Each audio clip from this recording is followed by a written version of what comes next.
Hər vaxtınız xeyirli olsun, hörmətli kanal izləyiciləri. Xırdalanda 3 otaqlı, tam təmirli belə bir həyət evi satışdadır. Ev göründüyü kimi, bax bu evin üst görünüşü, kombi aparatı var, zirzəmisi var, qazı suyu işığı daimidir. Sayğacların hər biri qoyulubdur, su sayğacı da həyətində. Həyətinə trap xətti qoyulubdur. Bax belə bir həyəti qalıb. Ev qeyd etdiyim ki, tam təmirli vəziyyətdədir və əvvəli yaşayış olmuş bir evdir, şəxsi evdir. Sahibi tərəfindən satılır. Evin içində də göründüyü kimi internet xətti də var. Dəhlizdən sağ tərəfdə belə bir zal otağı yerləşir. Tam göründüyü kimi təmirli vəziyyətdədir. Döşəməsi taxtadır. Kombi radiatorlar da qoyulubdur. Pəncərəsi görüntüsü həyətinə baxır.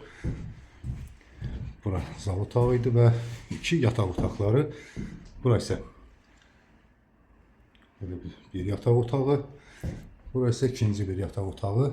Ev göründüyü vəziyyətdə də bu qaydada da satılır. Yəni bu evin içində bax bu əşyalar qaymaq şərti ilə satılır. Bura isə mətbəxi. Belə bir mətbəxi. Evin də torpağında sənədləri var, çıxarış mülkiyyətdir, fərqli. Yəni evdə notarial qaydada alqı-satqıya gediləcəkdir. Bura isə sonuncu göstərəcəyim yer isə hamam otağıdır ki, mütləq kafelli. Evin başlanğıc qiyməti 74 min manat deyilir. Real alıcıya endirim olacaqdır. Bu ev haqqında və digər başqa evlər haqqında əlavə məlumat almaq istəyənlər aşağıda və ekranda göstərilən nömrə ilə əlaqə saxlayıb daha ətraflı məlumat əldə edə bilərlər.